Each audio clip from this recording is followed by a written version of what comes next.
ASCAP.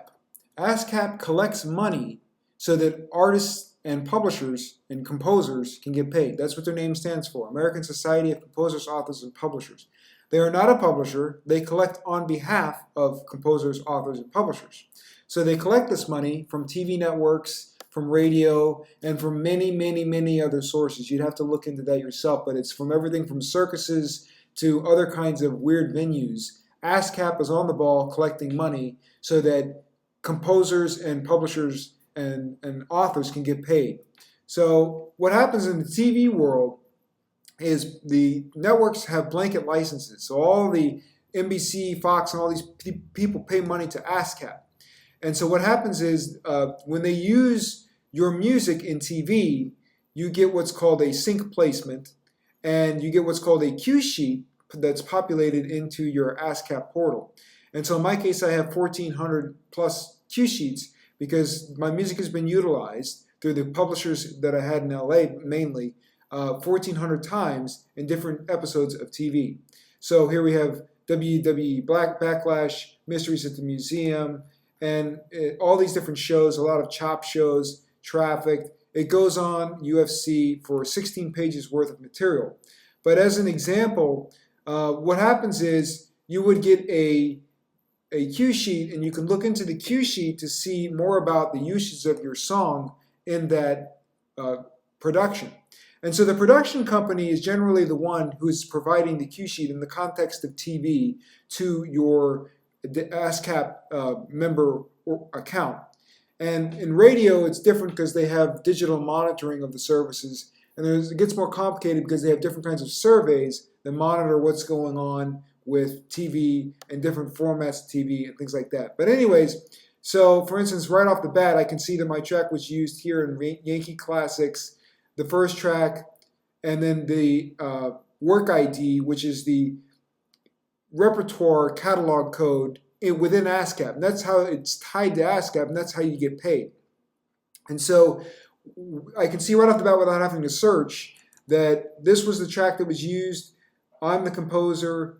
Here's the type of performance. And these different types of performance affect the pay. The other thing that affects the pay is the credit value for that distribution, which has to do with the amount of money ASCAP has in their banking at the time of that distribution. So they have like a pool that they have for each quarter that they distribute equally based on the amount that's in that pool at that time. So anyways, we also have publisher information, administrator information, cue sequence lists the cue sequence within the show so I can see where my track was used within that show.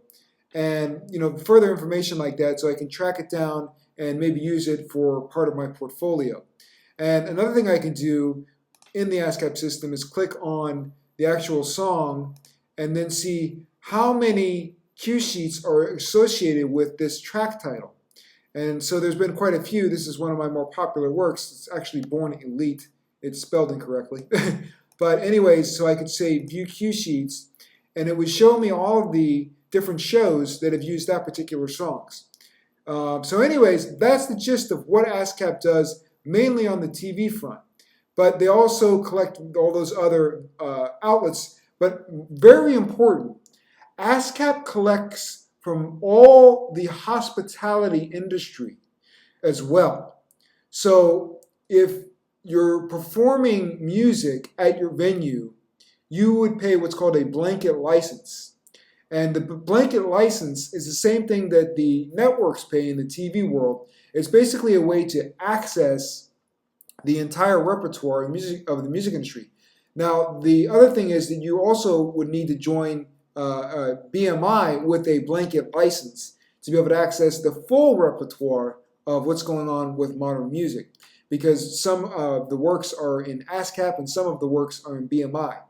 So you basically pay for two blanket licenses, whether you're on network TV, whether you're on radio, or whether you're in the hospitality industry and you're using copyrighted music and you're performing that music and you don't have another deal like with a company like with Mood Media or somebody like that.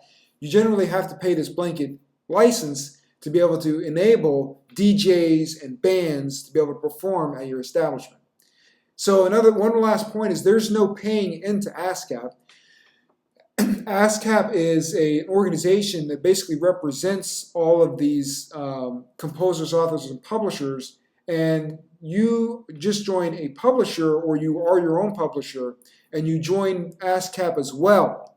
And the fee to join ASCAP, I think, is something like $100. It used to be free, but you have to join as a publisher and a composer, unless you're just a composer or unless you're just a publisher.